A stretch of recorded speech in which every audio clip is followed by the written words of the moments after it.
This And conference will now be recorded. As she says. okay. And Hi, Sally Torgerson.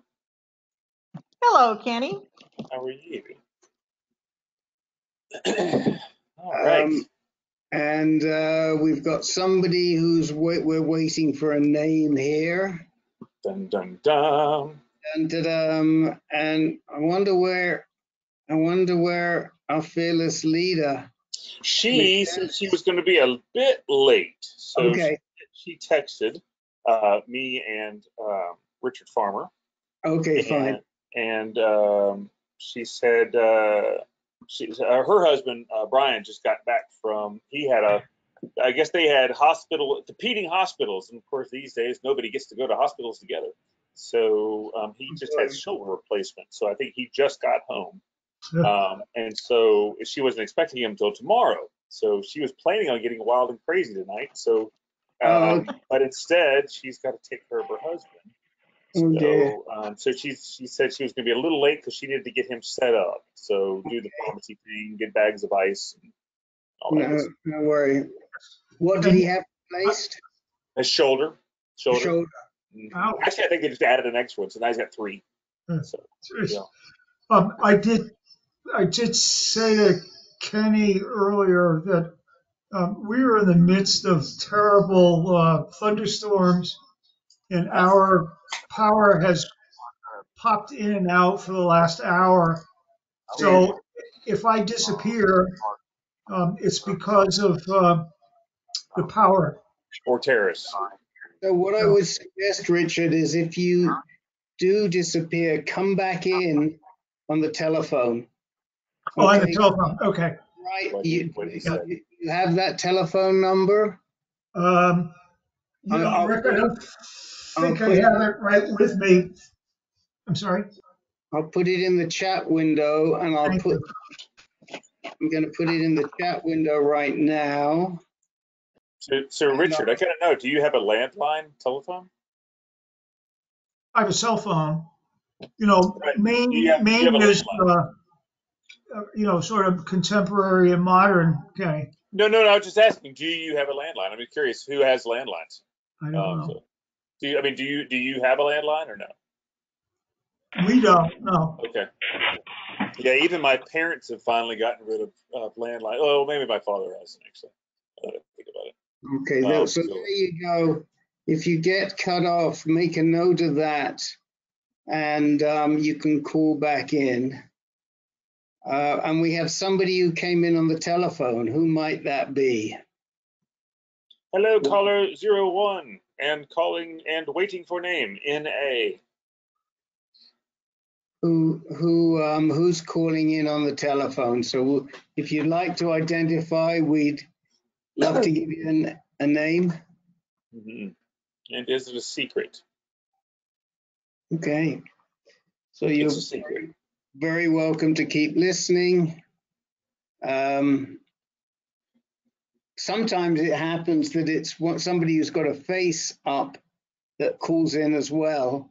And we found that out last week where we went through the whole meeting with a caller number, and it turned out it was somebody who was also on a video, and we didn't discover that to the end.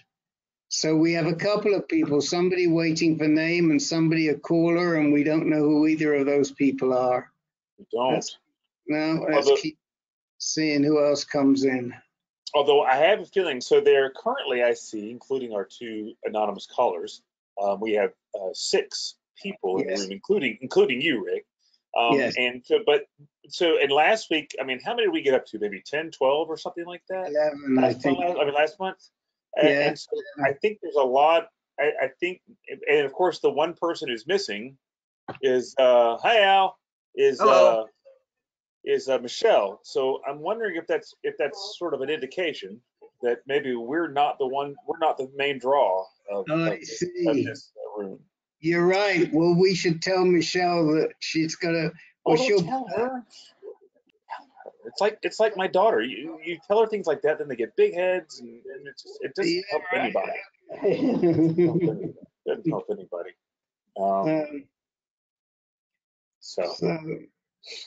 how are y'all handling this month?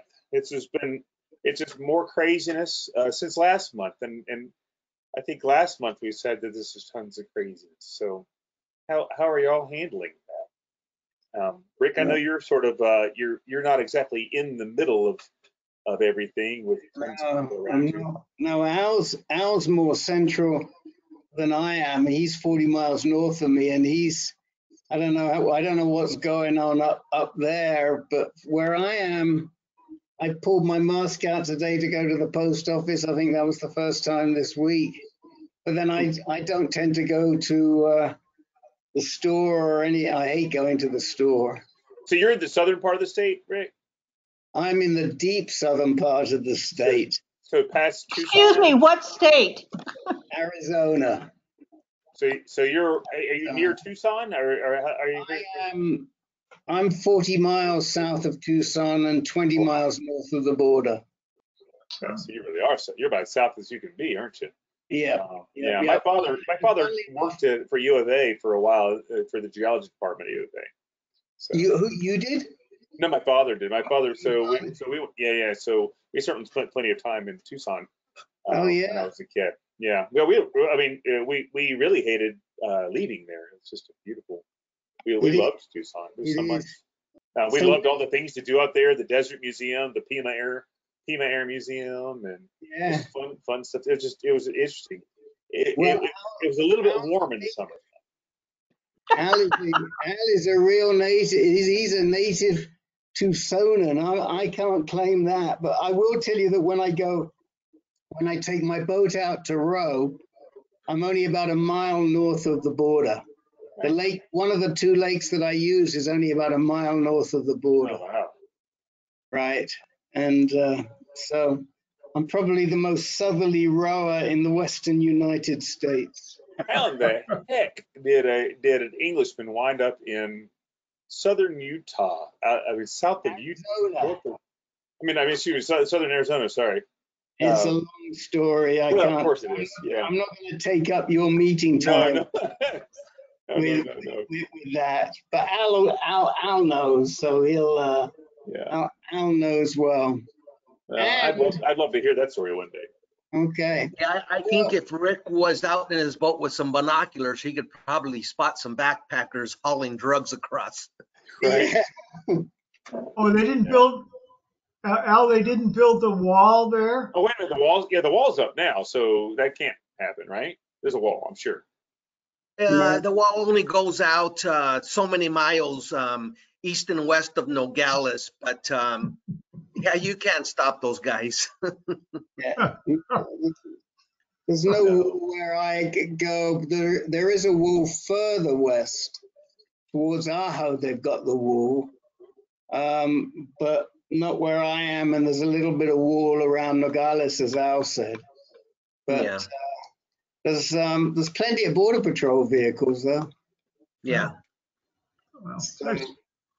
Well, why don't I I'll drop off and hit the background right now and let you get the meeting underway. I know Al's got some good news, so I'll let you get into it, and I will just support the moderators. Keep your chat windows open. I should explain to Sally that whilst I am a cancer survivor, I'm not a blood cancer survivor, and I'm the founder of ANCAN. So we set this up, and I'm still attending these meetings to help the moderators a little bit in the background and give them some guidance. And coincidentally, my good friend Al here got diagnosed just a couple of 2 or 3 months back with a blood cancer. So that's the connection.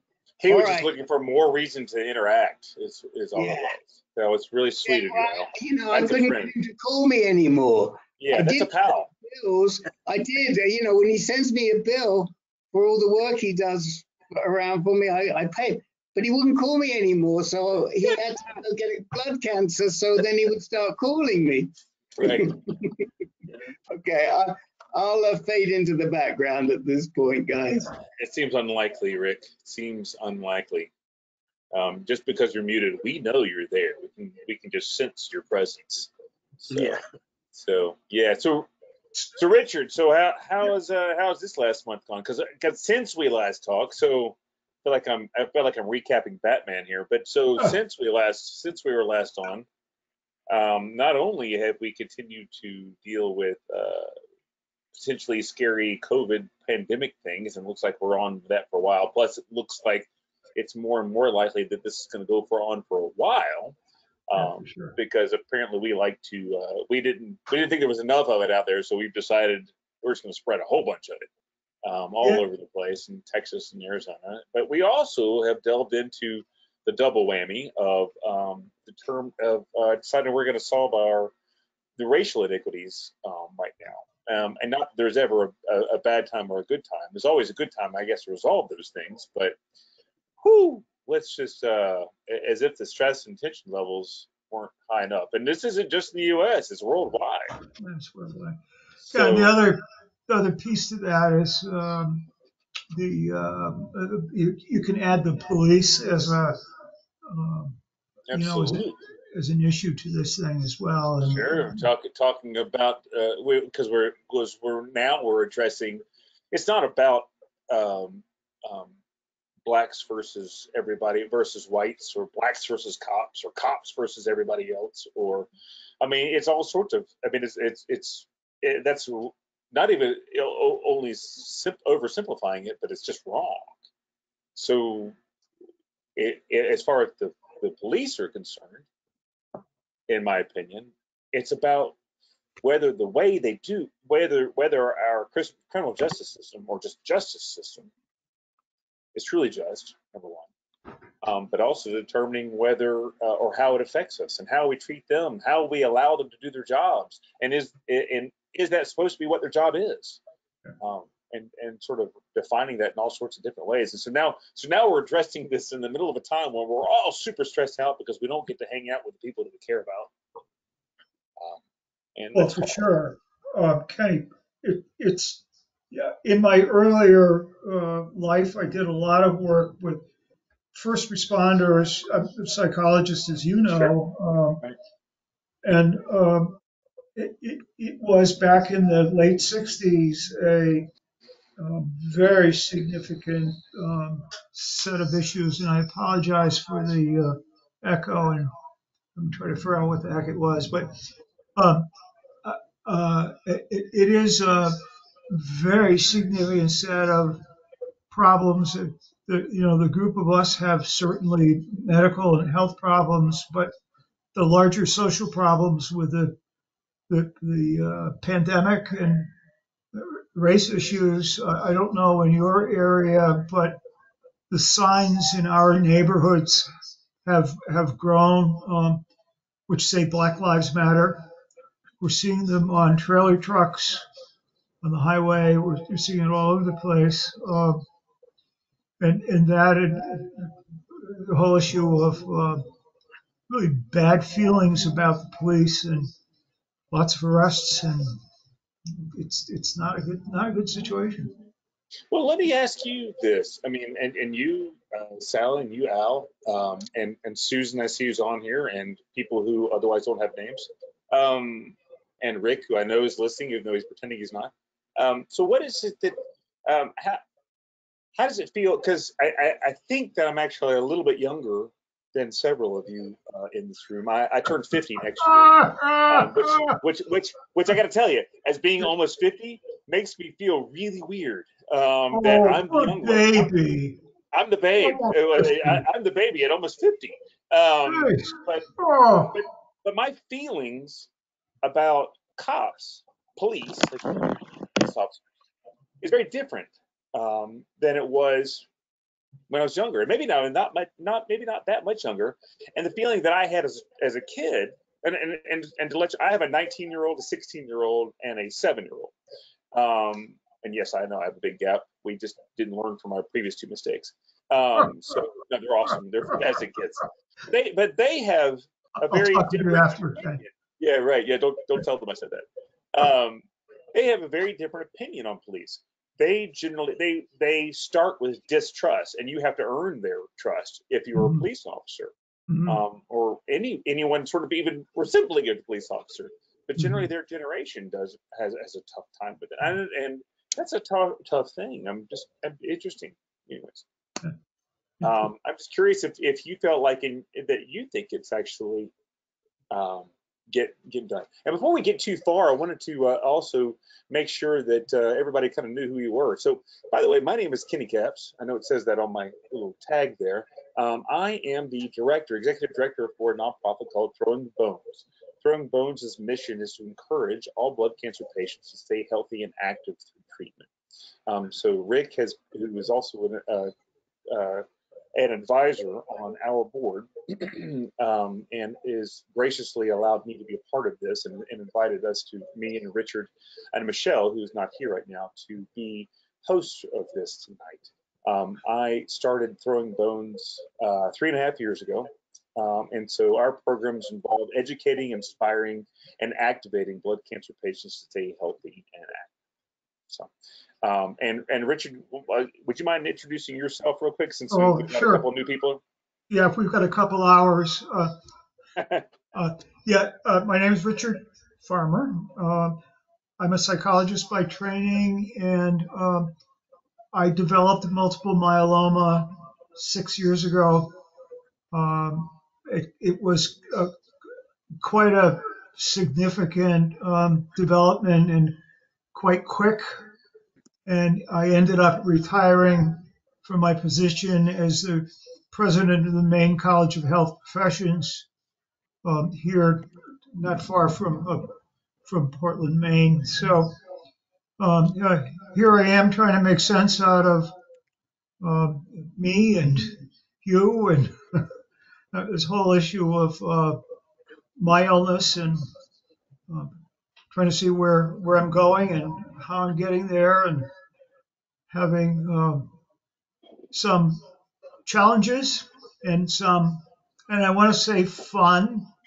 And I say that with my tongue in my teeth, but trying to make sense out of where I'm at and where others are at in terms of their own cancer. And I'm glad to be here. Yeah, thanks, Richard. Hey, Sally, could you tell us a little bit about, since you were sort of number 3 on the visual list, Sure. would you mind tell us Yeah. about, oh, sorry, Al, go ahead, Al. Well, I was just diagnosed at first with a hematologist with myelofibrosis. After getting some blood work done from my primary doctor, he sent me to a hematologist, had the lab work done there. And first of all, he told me I had inserted thrombosis. Then he wanted me to do a bone marrow biopsy, which we had done a couple weeks after that. Met with him again, and I was told I had myelofibrosis. So he sent the lab work over to the Banner Cancer Treatment Center here in Tucson, and we asked if he could also send it up to Mayo, which is up in Phoenix, about 2.5-hour drive from here. So he sent them to both. I got a call from both places. Appointments fell about 2.5 weeks apart. Ended up going to Banner for my first consultation there. She went ahead and went with myelofibrosis, which the hematologist diagnosed me with. Started getting treatment with Hydrea, and went from 1,000 milligrams to 3,000 milligrams in 3 weeks. About the third week after Banner, my Mayo appointment came up for a consultation. Went up there, met with Dr. Gene Palmer. They have a myelofibrosis special team there, and got on there.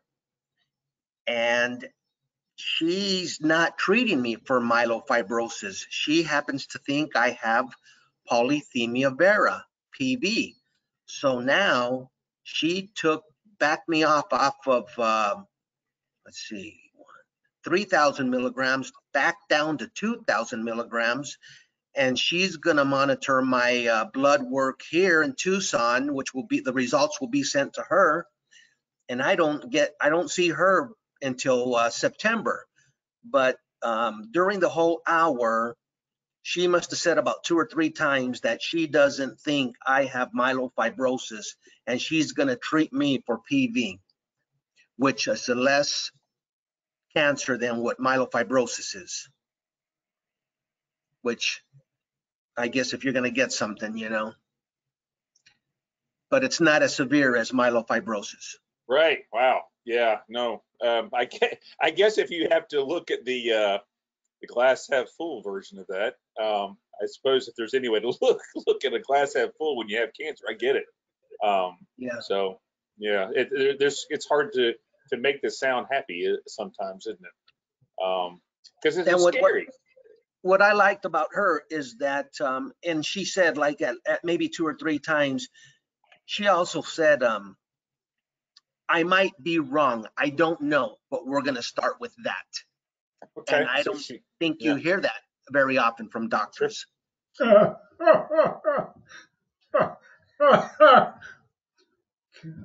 Richard apparently agrees with you. Richard does agree with Yeah. that. Yeah. Yeah. Having been I around. hear you. Yeah. Hey, Sally, so tell us a little about you. I was diagnosed in June of 2018. First of all, I'm from Santa Barbara. I'm in California. Okay. Yep. So left coast also. Yep. I was just trying to figure out where it was. And Richard, the worst thing about myeloma is that I was supposed to the month of September every year in Kennebunkport or Biddeford. And I've missed 2 Septembers and I don't like it.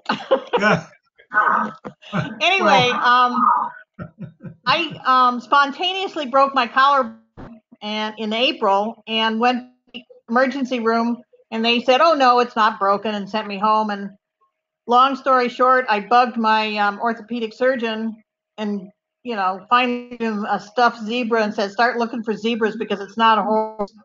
And he did a CT and said, "Yeah, your collarbone's nibbled up like a mouse has eaten it," and started the blood test. So I was diagnosed with multiple myeloma and started treatment exactly 2 years ago today.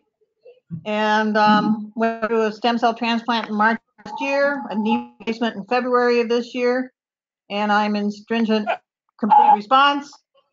And I met Kenny through the Myeloma Crowd Coaches Program and complained that there was no blood cancer support group in Santa Barbara. They want me to go to Santa Maria, which is about 5 miles away. And right now in COVID, it has, 55 or 60% of all of COVID cases in the county of Santa Barbara. So I don't want to go there anyway. So I'm just here to learn and meet people, and that's why I'm here.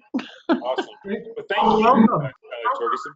And you know what? I mean, talk about perfect timing. I see that Michelle, Nadine Baker, is actually just signed on. We don't see her visually yet or hear her. But before we get to Michelle, then I guess we've got Susan. Susan, if you can hear us, we'd love to hear your story. I can hear you. I don't know if you good. can hear me. Okay, I great. think Yes. I think I was muted. And Okay, I can't you tell were, and now we can't see you. So we know you exist, but we can't quite see. Look, it's Wonder Woman too. She's here too. Awesome. Well, So I'm Susan Buick. I'm in Canada. Mhm. I'm in the Keystone province of Manitoba, which pretty apparently it's pretty close to the geographical center of North America. yeah, beautiful area. Beautiful area. If you're not stuck in it for ever and ever like we are right now. It's a little chilly at times from one. So, Yeah, but not lately. Lately, Right, we're no. hitting the 28, 29 Celsius. So Yeah. it is what it is. Can't go too far. Thankful for air conditioning. Yeah, right. Anyways, I was diagnosed with CLL, I guess last May. So it's been just over a year. So I'm watch and wait, but I still want to learn what's happening, kind of be prepared, because I have chronic fatigue syndrome. I have fibromyalgia. I have lymphedema. And then the CL. There must be something else. I thought there was 5. But anyways, I'm just kind of perking along, trying to be a grandma. Hi, Michelle. I'm here. Oh, maybe you can't even see me. We can't see you. Your video is disappeared. We saw you for the longest time, It's Susan. We green. couldn't hear you. Now we can hear you, but we can't see you. Well, it's green. Okay, I'll hit it and see what happens. Okay, so now, I don't know what I did that's different. Oh, there you are. There you I don't are. know. Ta-da! Okay, so now I can see me. Oh, I see, but you're all on separate screens. Before I could see everybody kind of. iPhone screen's a little small. Oh, you on the iPhone? Is that what it is? Yeah, Yeah. that's a little bit more challenging. Sure is. Yeah, Oh, wow. it is easier on a computer. I know. As I told Michelle, I was babysitting a 7 and a 4-year-old all day today. Oh. I'm not used to early rising, and I Do you was at my drink wine? well, not Don't answer that. Don't answer that. not and pay attention to the kids. So Wait a I minute, said you're not I would supposed try to- and you're not come if supposed I to do wasn't that? wiped. If I wasn't wiped from all day with the kids, so I just kind of came to hang in the background and see what was happening. I thought happens this was like really once more a of a month. virtual cocktail hour. Oh, well, dinner's over here. Oh, I need I it. got water. Cheers. Oh, nice. She's got some. I usually just have water, but tonight I'm having the real thing. I usually have ginger ale or water, and tonight I've had a rough couple of days, Susan. Oh, okay. It's just Well, water. then you deserve it, yes. Some hops. It's really grape juice. Really great. Well, I'm just kind of here, so. Are your grandchildren in the background for us? No, they're where they live. I'm at home now. Oh, you sent them home. No, we were there today. Well, Michelle, so welcome. I hope you got Brian all hooked up and bagged with ice and fed and ready and sort of easing into rest and relaxation, or at least rest and healing. Rest and healing, and his meds are due at 9. My husband just had shoulder replacement surgery. And stayed over last night, and they didn't tell him until I think 5-ish or later, unbeknownst to me, that he was coming home. And he got home on his own, which was wonderful. Except that then I had to, I was kind of not expecting it. So sorry, I am late. But yes, the poor guy, he's going to be the bionic man. He has a prosthetic knee, now he has a shoulder. What's next? He'll outlive us all. That's right. That's right. Cyborg. So, Michelle, tell us about you. Although I have a feeling the whole world knows about you, but tell us about you. Someone named David. I don't know if he's the person who's NA. There's someone who I don't know if he's with us or if he gave up. Did anyone write in that they were having problems with audio? Because I had gotten a call before. And we've got two callers. Yeah, we don't know. I'm unsure if he's with us or if he gave up. But anyway, hi everyone. So yeah, I had my day at Dana-Farber yesterday, which was one of my big checkup days. I see Dr. Jennifer Brown. I know some people who were on our call last month went to her or knew of her or had seen her on different publications or panels, like on Patient Power or Blood. So that's my appointment was with, and I had CAT scans, which I did not realize 18 months had gone by. I had to keep asking about them, and I used to have them every 3 months and every 6 months, and they kind of forgot to give them to me. So here's an example of being your own advocate. Yeah. So in 18 months, so given that it's 18 months, I guess it's not bad. I went off my drugs for my clinical trial, which is ibrutinib and FCR.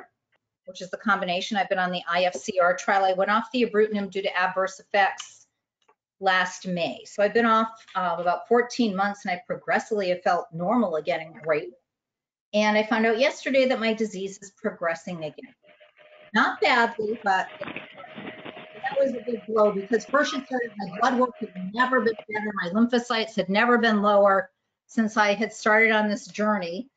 And then I was like, great, see ya. And she's like, well, wait, we got to go over the CAT scans. I guess I should have exited. And then she said, considering it had been 18 months, it wasn't bad, but I have some lymph nodes that are starting to grow. And my spleen has grown a little, but that's one of the things that happens with CLL. I don't know about with multiple myeloma or L with what you have. And I'm not sure what some of the other callers have here, but CLL, one of the signs is your spleen starts growing. So before treatment, I mean, it was a lot of factors, but my spleen was 1.5 times its size. And my lymph nodes were, a lot of them were extremely swollen to the point that, like, you could see it in my neck. You could visibly see it. And it would push my earrings out, and it was they were pushing against organs, different lymph nodes. So the journey starts again. And it could have started like a year ago for all I know, because they didn't give me the CAT scan. So who knows? None of them are outrageously large, but it's just they're starting. So that's why I'm in Wonder Woman, because I had to go into full action hero mode tonight between my husband and getting back to this and doing some work. And So anyway. Michelle, so what's the treatment as you go forward? So here's that thing that's called watch and wait, Richard. Or wait. Some people call it watchful waiting, which is a much more positive spin. It's been changed in the last, I don't know, year or two to that. Some people call it worry and wait and worry. So and what are you calling it? Watch and wait, I guess, is what I was originally trained with. So I do kind of like watchful waiting better, but for now, wait and watch. And what it basically means is wait and watch until the disease progresses to the point that you need treatment. And in CLL, it's counterintuitive. You don't get treatment. And I would say it's still this way about 85 to 90%, probably 90 to 95%. You don't get treatment until you're really ill. So I didn't start treatment last time until my CLL had infiltrated 91% of my bone marrow. And I don't know how that is in multiple myeloma, if you know how badly it affects you. But it's not only that, it's other variables. It's your white blood count, it's how bad your platelets are, it's I think there's a lot of crossover similarly in that, or at least very often in myeloma. I know for me personally, when I was initially diagnosed, before I started the kind of treatment, they were saying 80% of my plasma was taken up by the myeloma. So 80%, which is pretty significant, I guess, at the time. So yeah, and of course that affected my white blood cell count after treatment. Dropped down. I ranged between, what is it, 4.8 or 4? Is it 4 or 4.8? Something like that is low normal. Is that right? Is that the bottom of normal, I guess? White blood cell count, something along those lines. And I tend to range now, and I am on chemo, or at least I'm on Revlimid, and Richard knows what that is, and Sally knows what that is. And so that drops me between 2 and like 3.5, because we usually, I never hit low normal, but I mean, so I seem to be okay. Although interestingly enough, Revlimid has this one weird, I wouldn't call it a side effect, but maybe side bonus, is that it's actually acts as even though it lowers your white blood cell count, which of course affects long-term your ability to fight off certain infections and diseases, it acts in its own right as almost an antiviral. What? That's weird. So in the past 5.5 years, I've only had maybe a handful of colds. They rarely get me. And again, I got 3 kids. But if they get me, they get me. They put me in the hospital before. So I got maybe y'all can remember this. What's the it's not a cold, but it's related to a cold, and typically it's only toddlers that get it. What is it called? I almost called it HPV, but that's something different. It's the because you get the vaccine for that. But it was just typically something that it hits toddlers like a cold. But if it hits an adult, an unvaccinated adult, or at least hasn't built up that immunity to it, it can bury them. So yeah, it wound me up in the hospital for a week with pneumonia, for something that she was over in 3 days. So the same sort of thing. But anyways, Revelman has sort of a bizarre thing. So, or I just digress there, Michelle. But it is similar. I've got a couple of questions for Al and for Michelle, and it's hard not to be a psychologist. So I asked for your forgiveness ahead of time. That's but okay. Where's your head? Al, you've got a relatively new diagnosis, and Michelle, it sounds like you've kind of moved it up a notch or two. And what are you guys feeling? What's going on in your head? Well, Michelle, before you came on, I was telling the people, the guys here, that I had another consultation up at Mayo, and it went from myelofibrosis down to polycythemia vera, which is like 2 steps below myelofibrosis. So it's not as severe. So it was almost like a relief. I mean, I feel a lot better about what I have so far right now. Just like the doctor said, she's going to treat me for PV. She doesn't think I have myelofibrosis. And she mentioned that several times within the hour that we met. And yeah, so, I mean, I feel better mentally, physically. Good. I bet you look better. Thank you. Fantastic. Yeah, really. So I'm not sure what you have. Is that still a blood disorder or blood cancer? Is polycythemia vera? How did you say it?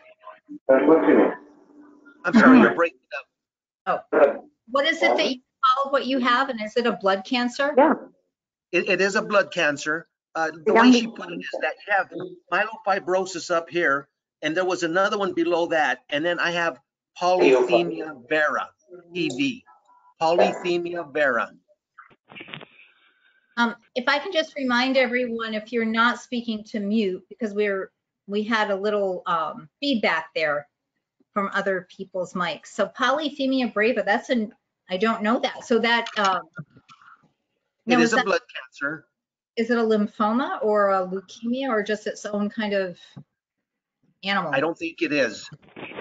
I don't know, but I don't think it is. Where's Tom Henry when we need him? He told me he'd be joining. I don't know if he's one of these unknown callers here. He could probably help us out on this one. Yeah, it's actually a good question. Plus, he's actually really good at pronouncing things the rest of us can't pronounce. So. Well, Al knows now. He'll be educating us. So what do you need to do? They just put me on. As a matter of fact, from the doctor here at Banner, she had me taking 3,000 milligrams of Hydrea, which is hydroxyurea. And over at Mayo, she said, if I'm going to treat you, I want you to back off down to 2,000. She says, I would rather gradually get you there than to pass it. And then we got to step back and get you where I want you. So I would want you to cut back. So I've cut back on my medication. Wow, already that's fabulous. And do you have to continue on your medication? Well, yeah, definitely. Or does it come to a point where if your blood levels get better, you can go off it? Well, I'm doing lab work every 2 weeks. So I'm waiting to hear. I already did one. So in 2 weeks or another week, we'll do another one. And I guess maybe I'll just keep going with that. I have an appointment with her not till September. So we'll see what happens after that. So hopefully my numbers go down and things get better. Like I said, I am feeling better. So I just want to add a little bit on Al's behalf, because there's another interesting treatment that he's got to deal with, which is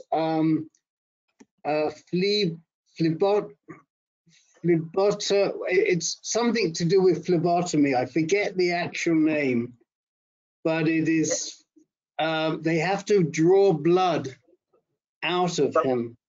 But we don't know if we're going to do that yet. I think I would have heard from her after the first results. So it looks like, you know, I hope, keep my fingers crossed that we don't have to take that route. Right. So it is basically it comes from the word phlebotomy and phlebotomist. And I forget the actual name of the procedure, but basically they remove blood because part of this polycythemia vera, PV, is that Al has way too many platelets. So one of the ways that they reduce the platelets is by drawing blood. Yes. What's interesting is Thank you, Rick. between our different blood cancers. So here when you have CLL, sometimes people don't have enough platelets. And I know I've spoken with Kenny about multiple myeloma and learned from Richard on some of these that with CLL, your white blood count goes up too much. And with multiple myeloma, do I understand this correctly, that your white blood count decreases too much? No, my white blood cells are elevated and my platelets are elevated. So with yours, it's that way then. Okay. Yeah, it just seems like if we could all just mix all of our blood, it would end up the average healthy. I suggested that to Al because I'm working with a couple of guys who are very anemic and short of platelets. So I said, you know, maybe I could make a match here. And yeah, I know. Really, Al, you could sell them to those of us who don't have healthy ones. Yeah, and they told me my blood's no good. They were going to throw it away.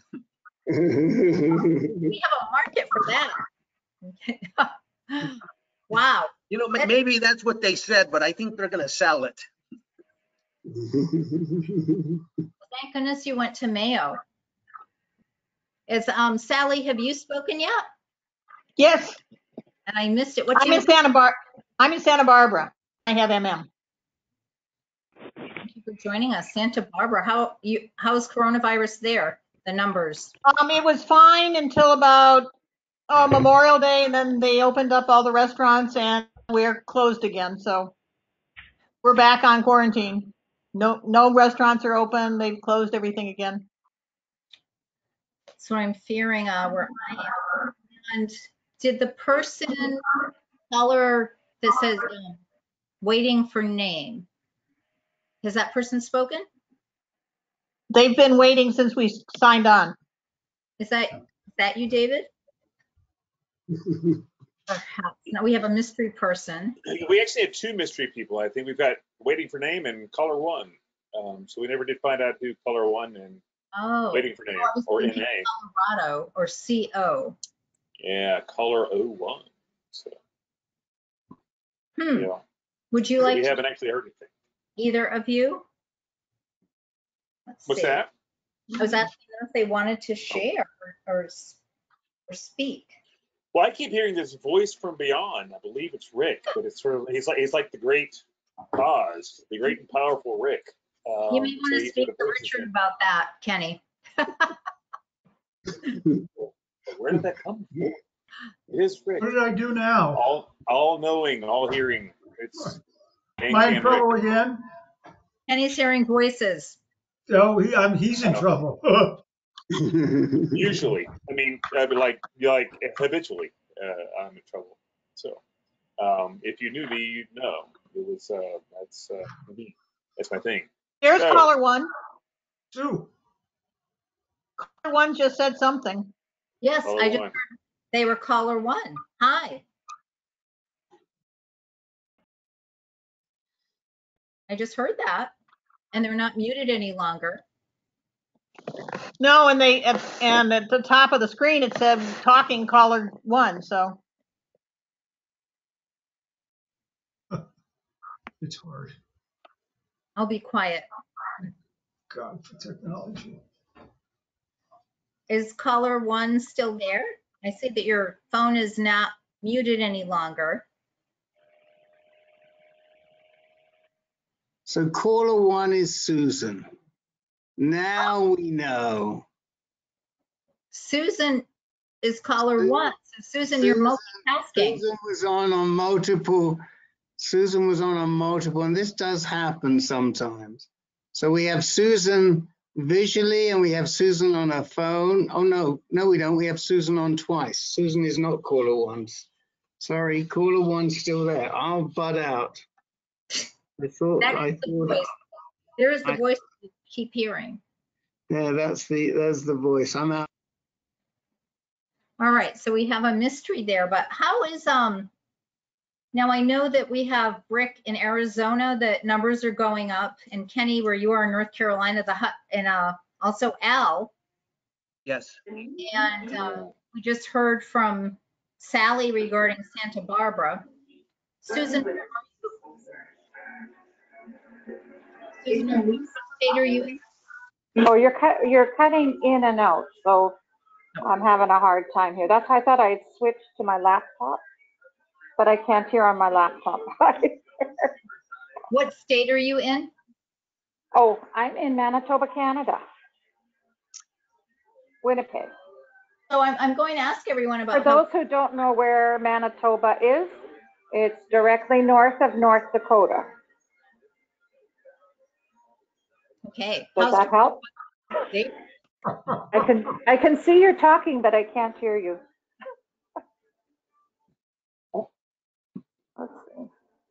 Let's see. Kenny, maybe she can hear you.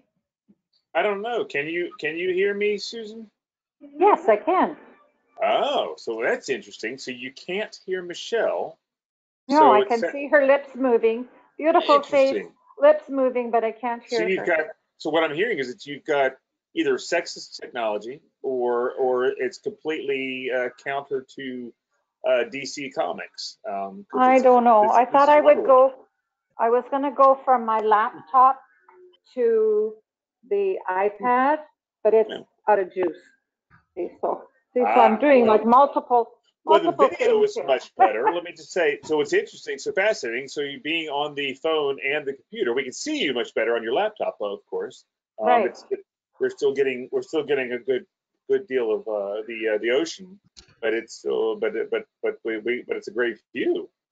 So I'm muted on my laptop, but I got the microphone on my phone. Correct. Yes, we see that. Yes. Yeah. That's why there's two of me, wherever I am. I see. And so where do you hear it? Do you hear it on the phone or do you hear it on the laptop? I got a AirPod in my ear from my phone. So you're just like teched out. Okay. I'm teched out, yeah. In another life, I was a LAN admin software support person. Right. Yeah. Well, I guess weren't we all in some ways? And then we had to have children in order to teach us how to use all this stuff. So yeah. People had to come in and actually explain things to us. Not that they understand how to make it. When I was working with the computers, my kids wanted nothing to do with it. Right. Like just nothing. Now you can't get them off their little phone, Right. How it goes. But that has nothing to do with all the CLLL. I don't even know all the short forms. Susan, have you seen treatment yet? No. I'm in watch and wait. And actually in December, my numbers went down. So I didn't have to go back for 6 months. And when I went back, almost, I guess, was the beginning of June, my numbers went yuck. And so now I have to go back August 12th. I'm to 2 months. So I'm up and down, but I don't know what, I have other chronic conditions. So whether my fibromyalgia is flaring, I don't know. It could be just COVID. Do you see my puppy dog here? Came into my room and so there's my spaniel. Okay, Monty. anyways, but I forgot to mention that when I was sort of introducing myself, that I went from like a 6-month come back and see me to a 2-month. So we'll know, I guess, beginning of August what's happening or not what's happening, judging by our bodies know, right? Our bodies know, but the rest of civilization doesn't.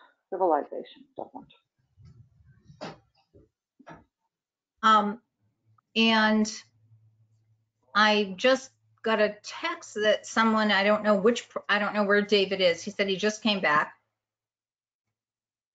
David, I don't know if you're CO or NA.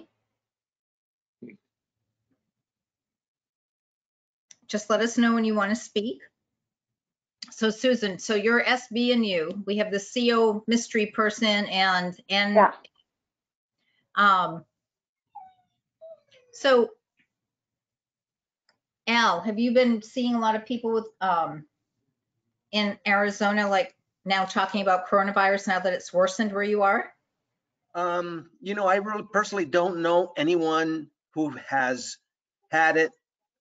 I'm just avoiding people, period. Avoid having to go out there for anything. Some of us are just waiting for them to just shut us down again. It's pretty bad.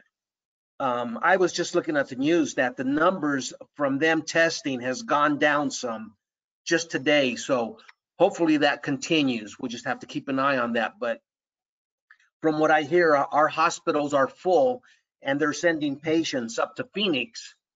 And I don't know, other people have said they're starting to send patients to other states now. So I really don't know. But I know it's pretty bad in the hospitals right now. You don't want to go in there. Sally, a question for you. This is your first shot with this. What were you looking for, before you logged on? You must have had something going through your head, and I do apologize for this terrible echo, but what are you looking for from this kind Just of other people, just to talk to other people, and on a one-on-one. I do a lot of research, and I'm a research nut. I mean, I like information. I belong to several Facebook groups, but I don't need all the hand holding and all the the prayers for good luck and things like that. I just really like to know what other people are experiencing, and I feel, you asked the question, how are we feeling? I feel absolutely blessed because I am not in a bad situation as other people. My myeloma was found by accident before I had any, large back injuries or kidney problems. I do have one lesion on my tibia, which my orthopedic surgeon kept telling me was shin splints for 6 months. And until you have to browbeat, as Michelle said, you have to be your own advocate. I literally had to browbeat these people to get my CTs. And then all of a sudden, as soon as they saw my bones, they said, oh, we better do some blood tests. And they got me into treatment within a week. And again, my stem cell transplant, the anticipation is 100% worse than the actual. I was in and out in less than 12 days. My worst thing in the stem cell transplant was I live alone, and so the first couple of weeks at home, it was always a choice. Now, do I get coffee and then go sit down, or do I go to the bathroom and go sit down? Because I can't get coffee and go to the bathroom and sit down. I didn't have the strength to do that for almost 3 weeks. But now, and like I said earlier, I had a knee replacement in February, and of course I got out of that just as everything shut down. So physical therapy was all on my own, and I'm walking fine. And so I just, I like to hear what other people are going through and help where I can, because I'm my oncologist here in Santa Barbara calls me a rebel, and he shakes his head every time he sees me, because I asked questions that he has never had anybody ask before, because he only sees probably 10 myeloma patients a year. My specialist is down in City of Hope, and I've only seen her once. No, I've seen her twice in the 2 years I've had this, because everything is going well. And I'm an advocate for myself. Like, I've had bone pain for the last few weeks, and I realized that the only difference between daytime and nighttime drugs, Claritin. So I added an extra Claritin at night and last week, and I have not had any bone pain at all at night for the last 4 nights. It's the first time in 6 Wonderful. months. So, Good and for you. again, I went and asked my oncologist, was this okay? He goes, sure. But my question to him was, I've been complaining about bone pain for 5 months. Why didn't he suggest that I take an extra Claritin at night when I had bone pain? Oh. Good question. Sally, I think I that could suggest something, but I won't. And Because another he's thing, not suffering from it the way you are. that's true. I don't like narcotics. I don't want to take Narco or Tramadol or any of the other heavier ones. So for my neuropathy, visiting nurse suggested that some of her diabetic patients took alpha lipoic acid. So I started taking that, a year and a half ago. And again, I asked my oncologist about it, and he says, oh, we tried that 5 years ago and really didn't do anything. Well, he didn't give me the choice to try it. And I found that taking 600 milligrams of alpha lipoic acid morning and night, I have very little neuropathy from Velcade. Great. So again, I would like to hear what other people have found, whether it's pickle juice or putting bars of soap in the end of the bed to prevent muscle cramps. That's an old German thing, and it works. I'm interested. I'm an information gatherer. Now, what kind of acid was that again? Not folic acid. What was it? Lipoic, alpha lipoic acid. Like how? I'll write it down. Oh, thanks. Alexa, off. Now Alexa's talking to us too. That's another person. Apparently she wants to join. No, it's just a cooking class. So it's the We're voice trying to of the great multitask. Hey, that's what you keep hearing, Kenny. You can blame it on Alexa now. Yeah, right. Yeah, well, although I heard the all powerful Rick and Can Rick too. I heard his voice. It was I think it could be Rick, or it could be Richard's echo. You sound like the voice of God, Richard, with your echo. Good heavens. Cool. He wasn't even talking. That's what my grandchildren tell me. He sounds nothing like George Burns. So, Oh, George Bush? Somebody said, or did I hear? Oh, George Burns. Burns. I don't know. didn't hear Donald Trump, did I? Does he come from North Carolina? oh, it's from from what was it, 1980 or something like 79, 80? yeah. Old. Oh God. Some of us are all a little older than Kenny. I just want to point that out. Yes, You know. I am the infant in the room. We've already established that. My grandchildren are not yet older over than 50. Your grandchildren are old. Older than Kenny? Oh my goodness. No, they're No. not older I than had Kenny. No, they're not. I had my stem cell transplant on my 75th birthday. Good for you. Oh, Yeah, nice it is good present. because you know what, Sally. Thank you for saying that. I have heard over the past 5 years. I have heard people that have reached out to me from honestly all over the world that I've had, and I've had people that said they've asked me specific questions about feeling better, doing things, and they've asked.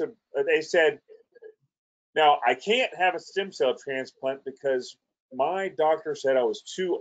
I'm over blank. I'm over 68. I'm too old. I'm over 70. I'm too old. So from what I've discovered, and of course I thought this a truism, was a fact. When they said there must be some sort of age thing, it has nothing to do with age. All right. So when I also had a on auto stim plant upstairs from me, one floor above at Emory, so Winship Cancer Center at Emory University Hospital in Atlanta, was Jimmy Carter, who was, I think he was 85 at the time, 87, and he had a transplant, stem cell. He had a transplant. It has nothing to do with age. It's your ability to withstand a treatment that, yes, it's actually not fun. It's somewhat harsh, but physically you need to be able to withstand that. And so many of us, and I'll let myself in this too, we do things sometimes where we don't pay enough attention to certain things sometimes through our lives, to where it puts us in a place to where our health has been compromised. Hi, kitty cat. And so so because of that, we're not able to withstand some sort of treatment like that, or at least our specialists or our transplant specialists are not comfortable with doing that. And so thank you for saying that, Sally. So age is nothing, it's not the factor. It's whether you've done the other things. Because honestly, if you're rolling into this at 60 years old, 55, 60 years old, you're suffering from things. Again, all of us battle, and I include myself in this sometimes too, because as I age and as I do stupid things and as I eat way too much ice cream or drink too much beer, there are things that probably are going to affect my health at some point if I do it too much. Cream. Ice cream, exactly. So you know, you Ice cream. It's the season. It's You the get it. season for You get it. ice cream. You get it. Yeah. So the challenge is, of course, is making sure that you don't fall into a system of hypertension, high blood pressure, obesity, diabetes, all of, some of the big ones that kind of nail us. Well, if you're suffering those things, at least aren't, or at the very least aren't controlling those things. Even if you're challenged with them, you're not controlling those things. And yeah, and this isn't a judgment. It's just a statement that you've got to handle some of these other things in order to handle that kind of a treatment. And of course, obviously, I'm hoping to come up with some magic pill or serum or solution that's unnecessary to go through the trauma of a bone marrow transplant, because those suck. Anybody who's ever done one, they're not fun. I think I dropped 14 pounds in 10 days or something like that.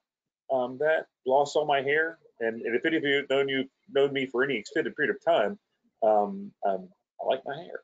So, Don't we all? yeah, so that's yeah. So yes, so good on you, Sally Torgerson. That's awesome. Unfortunately, I gained weight during my stem cell transplant. What? How was that possible? Was it because of the steroids? Mm-hmm. Yeah, well, I could barely hold anything down. I couldn't hold anything down. I mean, like ice chips made me nauseous at one point because I could taste the iron in them. They also did this stuff. I don't know if you had this, but they had this stuff called Kepivance. That they did for 3 straight days. Richard, did you do that? Anything Kepivance? Y'all ever heard of that? It's this stuff. No. So you know the potential side effects, of course, of this treatment and the chemo, of course, that you're going through is mouth sores. So, and mouth sores all the way down, all the way into your throat and so forth. Didn't have any. Right. Well, a lot of people don't. Well, but because it was an issue, because a lot of people do, they were trying to avoid that because it's such a miserable thing. So they gave me this treatment of Kepivance. It's like a 3-day process. What ends up happening is essentially your mouth, your tongue, everything creates this extra layer of skin. Let me tell you, that's not enjoyable, and it definitely doesn't make things taste better.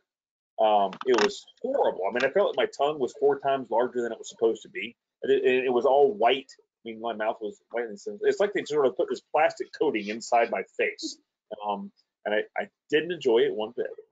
And so, but that was horrible.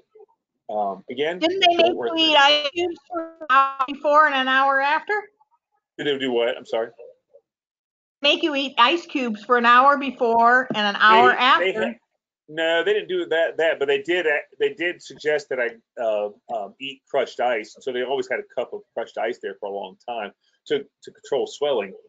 Of course, the weird part about that, of course, is that I wasn't swollen in the strictest sense. I just had, again, this extra layers of skin inside my mouth.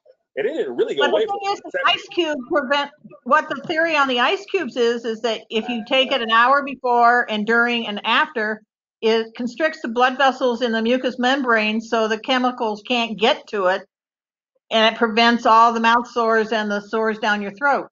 Truth be told, I think if I had to do it all over again, or if I do have to do it all over again, I will opt for not taking the Kepivance.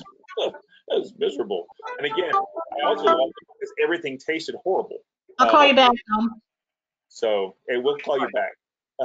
So yeah, it's just let them know. We'll get back to them later. Take a number. So yeah, that was one of those things that I wish that I hadn't done. Although I did find out that mango smoothies, I rocked those for about a week straight. Nothing else. Mango smoothies. That's about all I could get. So what is it you wouldn't take again, Kenny? What did you say it is that you would? It's called Kepivance. Kepivance, I believe. Kepivance. It was unpleasant. Yeah.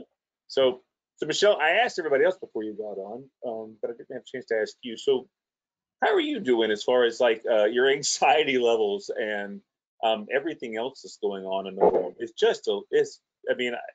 I hate keep saying that it's bizarre or it's weird or it's strange or life's odd or just the world's different, but you know what? Life's weird. It's strange. It's just bizarre.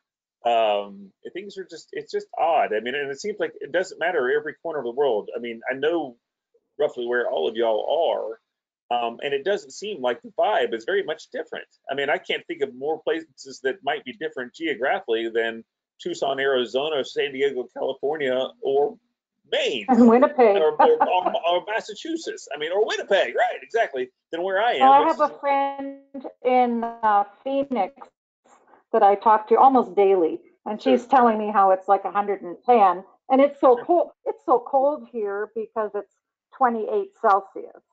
Well, I don't necessarily 29 Celsius is in the 90s kind of thing, but don't you think it's all individual? You have to be like Sally. I think what Sally said. You have to be your own advocate, because your doctor only knows what she has experienced with the patients that they've seen. Well, Sue, so one thing, what I meant was it's just what's going on right now. So much is going on in the world, and I know you're experiencing it there somewhat, but in you guys the United should States, come see me, except don't bring COVID. Well, so right, exactly. I mean, so I don't mean just being the COVID issue. So of course, we've got some serious race relations issues down here. We've got some Manitoba issues. We've only had 300 cases. Like Manitoba is a really safe spot. But I assure you, if you bring more Americans up there, you will have more than 300 cases. Yes. I think we've only had, like 7 deaths here. We've been really good. I guess we closed down quick. Yeah, well, we're having somewhere, what I think I saw the other day, it was like 9,000 a day. Ooh. A day. New cases. Right? In your state, you're saying. Yeah, you're in. Yeah. I'm in North Carolina. It's odd. Or North Carolina. Okay. North Carolina, why are these 34 states going up? Although. And we're certainly not the most. I mean, we're certainly not. I mean, we're probably number 6 or 7, something like that. I mean, because you've got Florida and Texas. Arizona is certainly more than us now. Tennessee is more than us now. Everybody's just kind of blowing up. And so it's just, it's scary. And I remember, we've just had some concerns that we're definitely worried. And so how does this, so I guess, Michelle, the question goes back to you again. How are you feeling about this? I mean, anxiousness, anxiety. I mean, how do you feel about this? Well, it's funny. I was on a patient power program, I guess about a week and a half ago, and it was with someone who's on my not on my oncology team, but at Dana-Farber. He's a really world-renowned CLL specialist, and we were talking about this, and he was asking if I had my own pod. Which I guess is a term they're using, meaning those people that it would be your family, or if you have a group of people that you're okay with interacting with all the time. Here they call it a bubble. They call it a bubble, like expanding your bubble when you allow another person or other persons into your group, like family. So Add I people you haven't seen. basically don't have a pod other than our chocolate lab, who everybody knows is part of each show, who she's crying right now. We're trying to talk to you.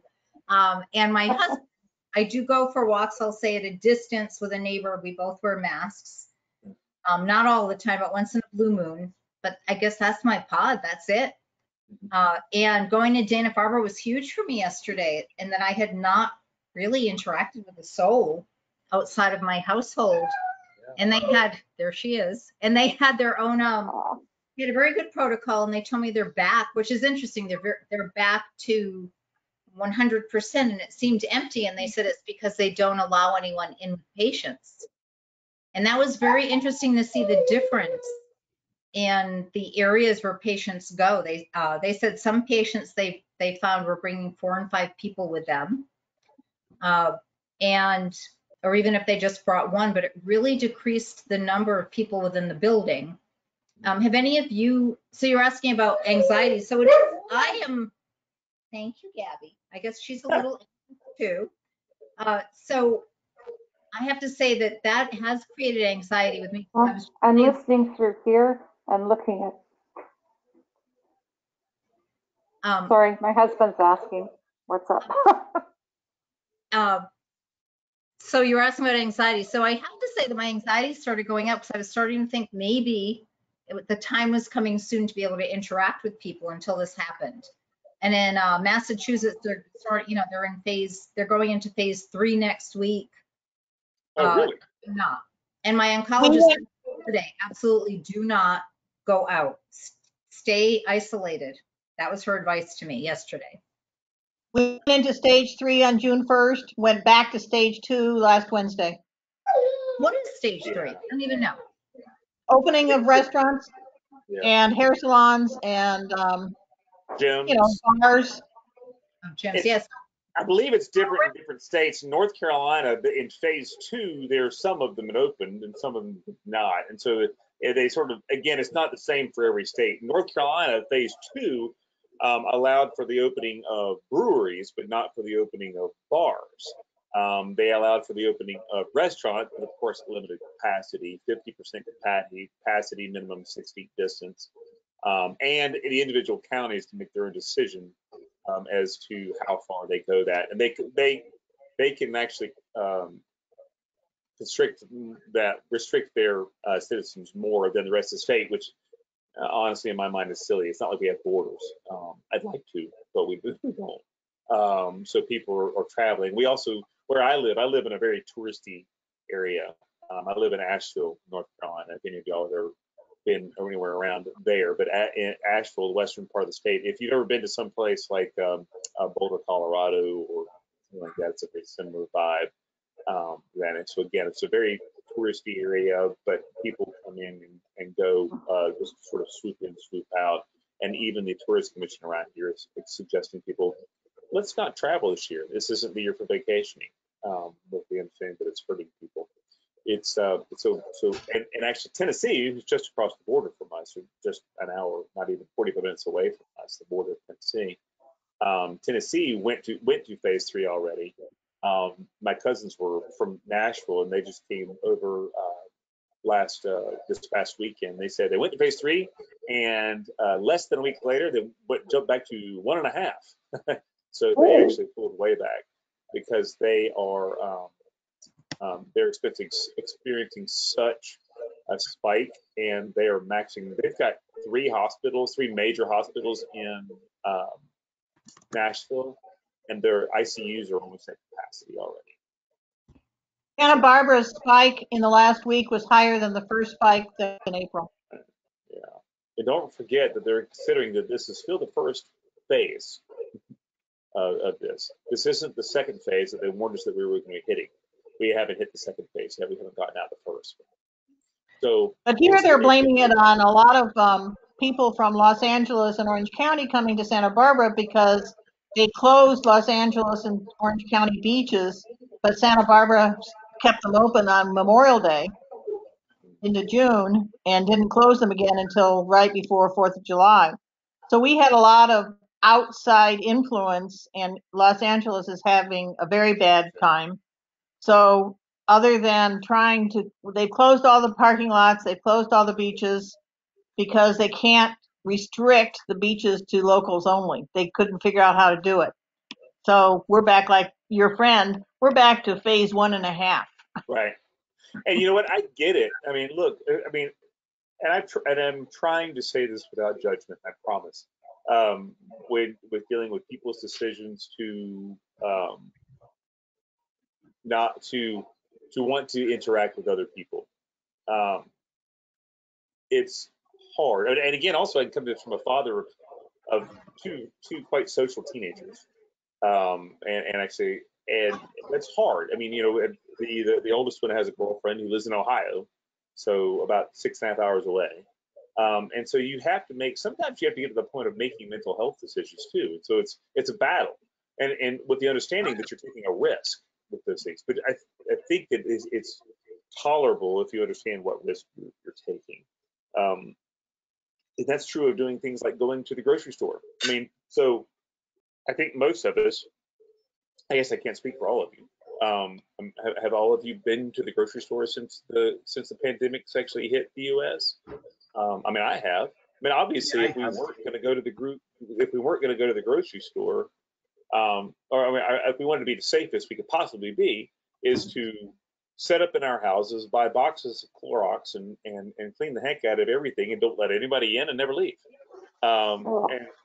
But that's not realistic, I think, for most of us at least. I'm not saying it's not possible. No. It's just really, really hard. Have you got somebody, Sally, that goes for your groceries? No, I shop. I go out early in the morning. I go out at 6:30 in the morning. Yeah, we have like the first early hours for people after, I don't know what the age bracket is, but for seniors and different things. I've been in the grocery store once, but my husband goes. He also looks after his mother's in assisted living with dementia. So he's doing her shopping. So I haven't done much shopping. I've been, say, the drugstore once. I've maybe had half a dozen outings since March 14th. Sure. And that's a cost benefit right there, right? I mean, you made a choice. I mean, because if you really, really wanted to work on a way to not interact with people either in nursing homes that we care about, or in facilities that we shouldn't be a part of, or places that might otherwise be a high risk thing, or high traffic areas, and it's not just the mall or NASCAR events that have high traffic. The grocery store, probably more people that see individuals, probably our cashiers at the grocery store see more people than nurses do, because they're seeing them every day. And not just that, at least in my town, they're most of them are under the age of 18. So not being the most conscious of cleanliness sometimes. Candy, I don't know if the statistics in North Carolina are, but in our area, more than 60% of the cases are between the ages of 35 and 50. And the lowest percentage are over 70. I don't know what it is here, but I've seen that nationally. That's been the case. So I think you're on track with the rest of the country. So yeah, I've seen that. But again, all right. So those are the scary numbers. I mean, and so the scary numbers are going to be the scary numbers. And so I think, at least I'm speaking for myself. Take a chance sometimes, because you have to make mental health decisions. So I let Carter, my son, go up and see his girlfriend. I think it was when we hit phase 2, which was like the first week of June or something like that. But he had to be done with school too. So when he got done with his freshman year, and she did too, online, of course. So we talked to his parents. We talked about what they've been doing. They talked, we found out what we'd been doing, and said, let's all right, we're going to take a chance. We can do that. But honestly, he was driving me nuts. And he really wanted to see his girlfriend. I said, okay, let's do this. It's fine. He went up for a week, and he got to see his girlfriend. And those are, and again, that's a microcosm of all the stuff that we're doing. We make decisions. So I'm trying, and I'm telling you this to y'all because this is a support group, right? So I need y'all to support me too, that understand the reason why I did it. Because part of me telling you this is try not to be overly judgmental about people making decisions that they think are best for them at the time. It's hard. This is tough. And people that you may fundamentally disagree with on their, I don't know, their religions, their heritage, their culture, what they think is good versus evil. And you can disagree with them on some of those things. And I'm certainly hesitant about calling anybody evil for having an opinion that's contrary to mine. But you also have to look at it in the sense of like, you have to take chances sometimes. You just do, because that's part of living. At least it's always been my experience that that's part of living. So you have to take some chances in order to live, because otherwise you stop at that point. And the idea, the thought, the notion that we have to do this for another year, that's heavy. So I have to give myself breathing room. I have release valves from the pressure that I go on. I'm sure we all do. It's just ours are different, probably. Very often mine involves some sort of activity that involves me breathing heavy and sweating for long periods of time and not being around other people. And that's my release valve. So, but also my release valve is being able to go to the grocery store, even if I'm wearing a mask and I'm anxious to seeing people getting way too close to me without wearing a mask, or picking up something for one of my kids because they need it. I rephrase that. They need it. They have to have it. That's my release valve too. Is it a risk? Sure, absolutely. Is it stupid? Maybe. But you have to make a decision: is how stupid is it?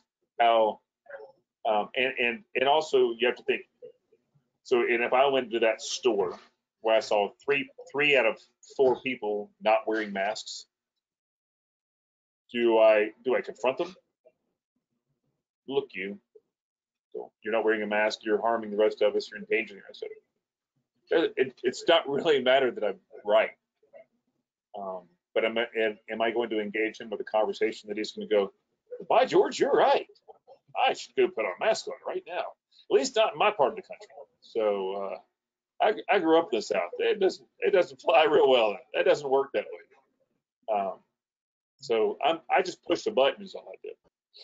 So I have to look after me and also know that I'm walking into that store or out on the street running that risk.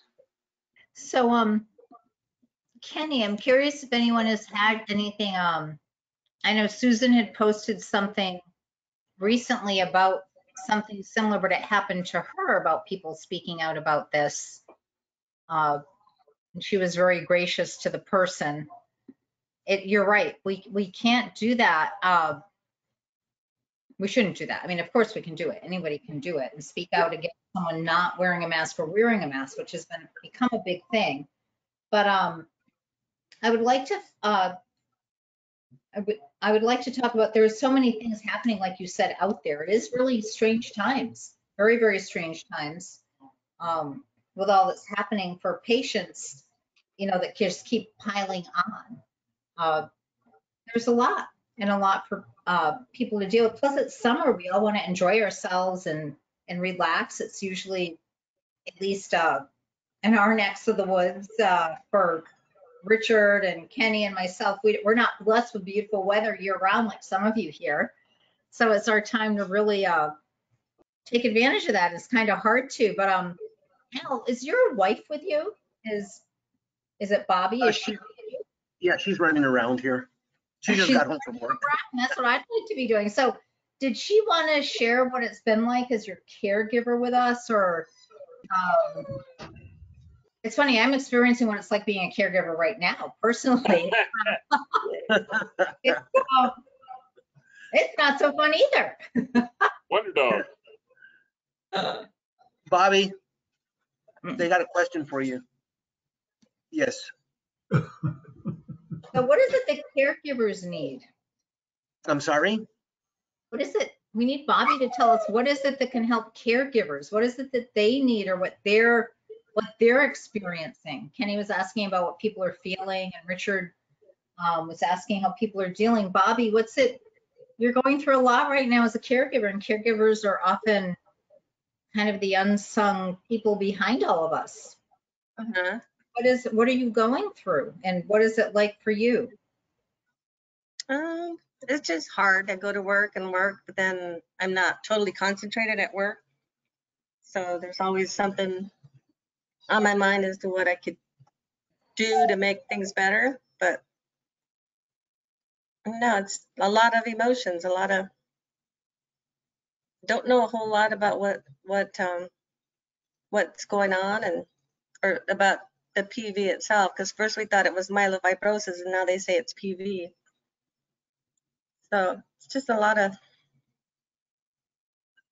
I guess, wait and watch, like you guys say. That's fine. Richard, we may need some of your very deep thoughts on this. Though, see, Bobby gets out of work and she can come home and like Kenny was saying, he's got a pressure relief valve. So she gets her little drink and she can unwind. but I have a busy day all day too. I have people buying houses and going crazy. Yeah, isn't that crazy? I've seen up here too, the number of people that are buying and selling real estate during this thing. And so for some reason, it feels to me that the world has ended and it's almost post-apocalypse, but people are buying a lot of real estate. What's going on? Like, I don't know, a lot of refinances too, though. A lot of people are refinancing. I don't get it. And that I get, because they've dropped the interest rate so much, and of course people are also wanting to cash out or find some way to actually use money because times are tight. So I get that, but Yeah.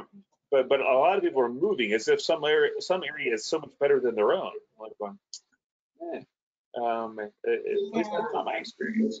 And So some what people are about moving from the people? big city. Sorry, like, what about people who are you want to go and see their house? So are they taking precautions, and you have to take extra precautions? Ancient real estate. Oh no, I don't. I do the closings at the title company. Oh, okay. Why not for the I property? was wondering, our son is actually, our middle son's in the military, and right now he's on Vancouver Island, but he's being transferred back here to Winnipeg, and we're kind of wondering, like, what's it like to be going in someone's house? You don't know, like, you got to be in there and not be touching anything and not. Well, if I can speak to I around don't know. around here, a lot of them are doing videos or FaceTime calls. They're virtual. Yeah, they're walking through the whole thing. Their agents are going through and doing it without the. Oh, okay. Well, I he's do not the- here yet to look for real, so. I do the computer work for a friend of mine who has 28 rental apartments at UCSB and Isla Vista, which is University of California in Santa Barbara. And move out for 2020 school year was June 18th, and move in for all those apartments, and that's about 56 people, was July 1st. We probably had 300 people looking at all those apartments over the last 6 weeks. And in each case, they had to wear masks, so they were not allowed in. We had the cleaning people in and out every day, and only allowed, as I think Michelle called it, their bubble group were the only ones allowed in the apartments to look at it at one time. No mixed groups. And we'd have the apartments open from if they were empty, they were all day and they could go anytime. If the renters were still there and people wanted to see them, then the current tenants had to be out. So it was a lot of jockeying around, but everything got rented and everybody moved in on July 1st. I just want to touch back on something Kenny was saying, that we all have to go to the store. And when all this started to hit, and I continue to do it, is the way I look at it is when that store closes, they thoroughly clean and disinfect that store. So if I go to the store, it's first thing in the morning as soon as they open up, because you wait a couple hours and you're going to get everything all those other people are leaving behind. I carry my bag in my truck, which has Lysol wipes, spray, alcohol, and disinfected gel. And if I go to the gas pumps, I put latex rubber gloves on to pump gas because everybody's touching those gas pumps and nobody cleans them. And with what we got going on, you don't want to catch this. You do not want to get this.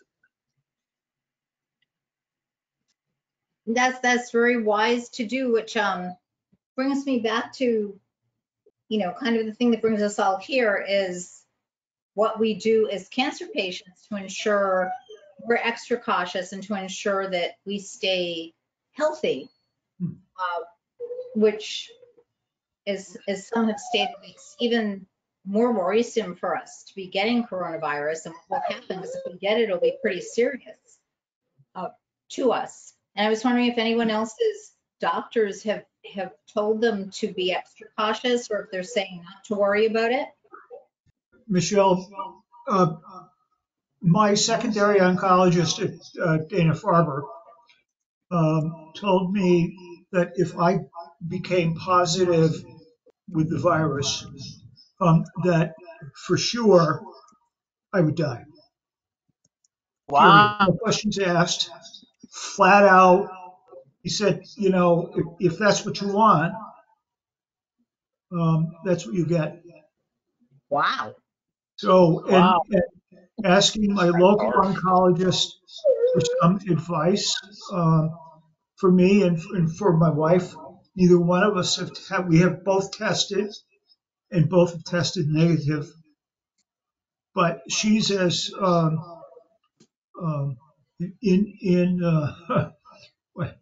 she's as careful and cautious as I am, because if she goes out and gets something, where's she going to go? She's coming home. Right. And guess who's going to get it? So, Yeah, that's great. You're in lockstep on that, Richard. I know that, I have friends who are just like, oh, come do this, come do that. And I'm like, they'll be like, I haven't been hardly anywhere. And I tested positive. I'm just like, well, that was good for them. But, since that day, who have you come in contact with? Where have you been? It doesn't matter that you tested negative last week or. It does not. That's correct. So and also like what Kenny was saying, what do you do when you see someone not wearing a mask? So if I go to the store and I'm pushing a cart or carrying a basket around and I look down the aisle before I walk down. But if there's someone there without a mask or there's a group of people in that aisle, you know what? Avoid them. You can't say nothing. Best thing to do is avoid them. Go around, wait a while till that aisle clears and get what you need. Al, if it makes you feel any better, there are several research papers that indicate that to catch the virus, you have to be in close contact with someone for over 10 minutes and continually. It's walking by someone without a mask is very low risk. Yeah, no, I understand that. Oh, I wouldn't believe that for all the money in the world. Yeah. If you believe that. I mean, you hear one thing one week and then next week you're hearing something else. Exactly. I'm not taking any chances. I don't want to be anywhere near this. Me either. Yeah, I think it's better to err on the side of caution, but as Kenny said, you have to make those decisions whether to live life or not. And it's hard if you have a family that you have to go do things for. I had been isolating for my own reasons, and because my oncologist, even I asked directly yesterday, my specialist, and she said, absolutely do not go out. And here now I have to, because now I'm a caretaker. So it is pretty scary. I was thinking wearing rubber gloves out, Al. Funny that you mentioned that.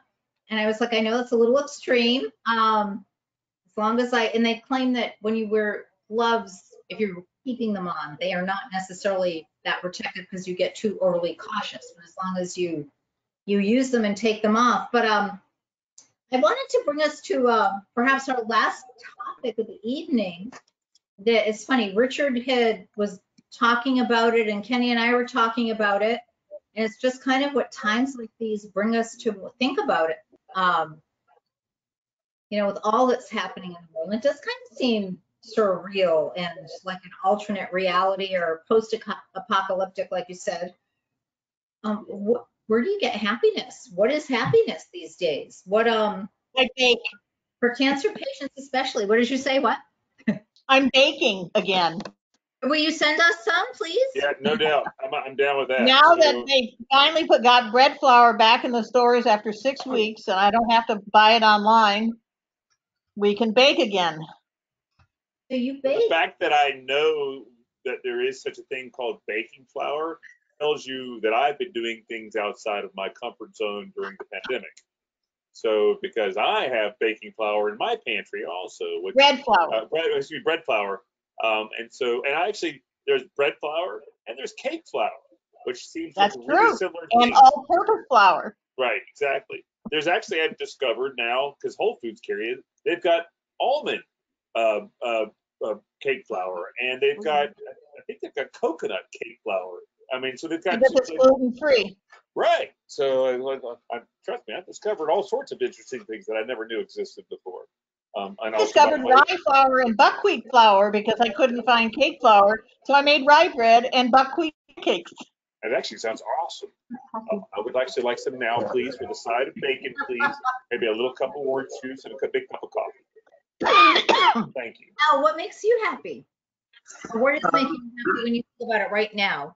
What would Yeah, make so you our daughter comes over on the weekend and we sit in the backyard. The girls go swimming. We got a pool, so they go swimming, and there's 2 picnic tables back there. So they grab one and we grab on the other one. And the girls, my daughters, got them trained so well that when you get up close, they put their arms out and just like look at you, like step back. Aw, Well, she's a teacher and then her husband's a firefighter, so they're trying to be real careful. Yeah, they got them very well trained, and both girls wear their masks. But yeah, they come over on the weekends. Well, it's summertime, so they'll stop by during the week sometimes too, and they just go to the backyard and go for a swim, hang out with them for a while. And I got into baking too. I was making peanut butter oatmeal cookies for a while there. those sound Ooh. You don't bake them, they're like put in the fridge. Yeah, they're no bake cookies. I've been trying to do keto baking. Trying to be, not use sugar. All right, yeah. Is it But hard? keto. And there's even more than just plain old almond flour. There's bleach, non-bleached, fine, not fine, Yeah. So I've been learning all these things about all the different kinds of flours there are as well. So Susan, what do you do I don't know if Susan is still there. Susan, what do you do for happiness? For happiness. Well, even though it's tiring, spend some time with my grandkids. That was the worst, like 8 weeks without seeing them because you're inside and they're being kept at home. And so like, I wondered about that when I told you today that I was babysitting, but we know where they've been. They're like, they have come and visited us, in the backyard. We've been, been really very careful about being apart. And today we weren't quite as social distancing as probably we should have been, but it was just one of those days, and I'm just crossing my fingers and toes that I'm not gonna get anything from them. But also our son, their dad, he's a pharmacist and he works in our second largest hospital here in Winnipeg.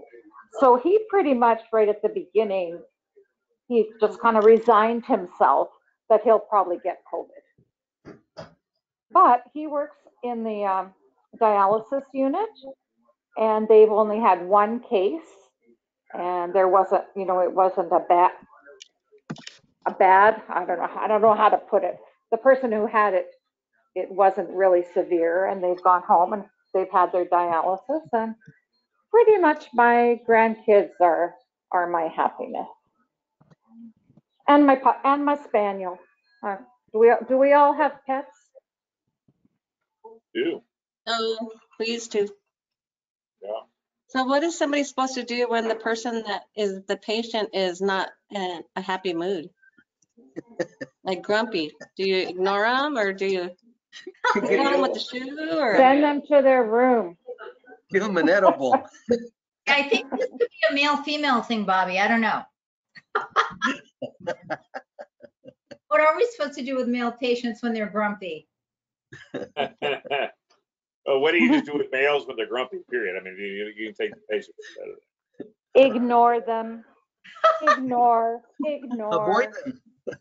It's like Yes. someone without a mask, just avoid them. Yeah, put the mask on them, I guess. So,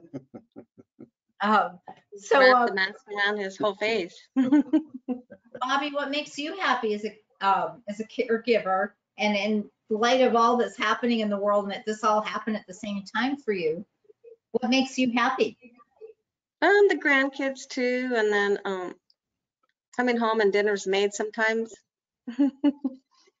I like to paint rocks. It sounds goofy, but I like to go outside and just paint a rock. And they've actually came out pretty good. All right, you said paint rocks. At first, I thought you said pet rocks. So I was going to She say, does well, that I mean, that works. I mean, First I that's paint them and then I pet them. Are you talking about like big ones, like boulders, or little rocks? Little ones. Yeah, You'll not have to little, but like call. 6 inches or so. So wait, who hasn't spoken? Richard and Kenny. hi. Where Neither is is it? Michelle. I'm thinking. And the question, So what makes you happy, Richard? what makes me happy? There's a very nice bottle of white wine that I'm kidding. My wife and I spend time together, and again, I do apologize for this loudspeaker business. But we try and spend time talking about it, and at the same time giving one another room, so that we are not on top of one another 24 hours a day. And she has a set of interests that make her happy, and I'm learning. I'm developing. I'm out there looking, and we talk to our children every day, and that sometimes includes the grandchildren. I have one set of children and grandchildren that live in Rhode Island, and let me tell you, by state law, folks, and you can be arrested and issued a summons for this. It is against the law to not wear your mask when you're out of your home or off of your property. In Rhode Island, right? In Rhode Island, and the police will issue a citation. And I'm going to say I think the fine is $15. And I wouldn't be sure if there aren't other states, perhaps in the Northeast corridor, that are moving in the same direction, because, well, I don't have to tell you, you're from the directions where the problems are out of control. So, talking, doing a few things together every day is the way that we've tried to build some happiness into our life. You forgot? Okay, I'll answer. Kenny, we'll let you go next. I had answered this. It's funny that Richard, that you had brought it up the next day, because Kenny had asked me what makes me happy, and I said, if you had asked me an hour ago, I would have said an egg roll from like my childhood Chinese restaurant. We had gone to my parents' house, and on the way back we stopped because we hadn't found anywhere close to where we lived that delivered good Chinese food since this all started. So I remember writing to my sister, happiness is an egg roll from Kwan's. It was just funny. That was eating happy. Amen. So there's the two types, right? There's that it's like in the instant, and then there's kind of the one that stays with you longer, as opposed to the pounds I probably gained from the 2 egg rolls that I devoured instantly. They were good. So I find happiness doing things like this, I have to say. This does give me great joy. Also, I have to say, something happened a couple of days ago. I was with my husband in the backyard, and our dog was inside, and she saw us embrace and she started whining because she wanted to be with us. And that was like, that was happiness because she's like part of our little unit. Well, we don't have anyone else at home. None of the kids are at home. So that was like a happy moment that she like ran out to be with us. It was really cute. It was very loving. So I guess love brings me happiness. Go figure. Yeah. Yeah, that's awesome. My So, own group. What about you? And Rick, by the way, you're next. yeah, Not answering. that's right. Distant voice from far, far away. He's in the mountains. He's rowing away. There he is. There he is. He came back to life. You get first, and then you have to start thinking about what you find brings you happiness, Rick. Well, so I guess I go ahead. So I don't know. I mean, there's so many things that bring me happiness, and also it probably depends. Like the rest of you, I can be grumpy too. It's happened once, and so I battle it. And so, like I said before, talking with release valve, like Al was mentioning in his podcast, I do things that each of the little things give me happiness. So sometimes it's going out and going for a really long run, or accomplishing something that I didn't think I could do before, or sometimes it's swimming. I'm on the board. I'm actually on the board here at our local YMCA, in Western North Carolina. I'm on, and so I have to confess that I take advantage of that a little bit. And they have opened up just the pool portion of our YMCA, not the rest of the gym part. The pool, you have to sign up in advance. You have to schedule your time to go in there. But the way they were doing it even made me feel uncomfortable. You had to share lanes and that sort of stuff. And I have these little headphones by a company called Aftershocks that makes some waterproof headphones that I can download podcasts, books, and music and stuff like that to my headphones. They're waterproof. I can swim with them. And so I go at about 4:30 in the morning on Fridays because they don't open until 6 o'clock for everybody else. And so usually either the head lifeguard or the director actually will meet me over there. Sorry, my 7-year-old was just trying to FaceTime me right in the middle of that, so it distracted me. And so being in a pool, a whole pool by myself at 5 o'clock in the morning, listening to, I don't know, whatever, Trevor Noah or something at 5 o'clock in the morning, it gives me some sort of just calm. I mean, just peace. It's not so much isolation and seclusion. It's also the joy of not actually having to see somebody's butt in the lane next to me as they're bouncing down the lane in the pool. But also getting that sort of that rush, getting the blood flowing, getting up early, feeling accomplished, like I'm doing something, like I'm being purposeful, I'm being mindful. I'm accomplishing something. What I did today has meaning, if to nobody else but me, but it has some sort of meaning. And so those things give me. So maybe it's so I guess I can't always point to a specific thing, although that's a specific thing.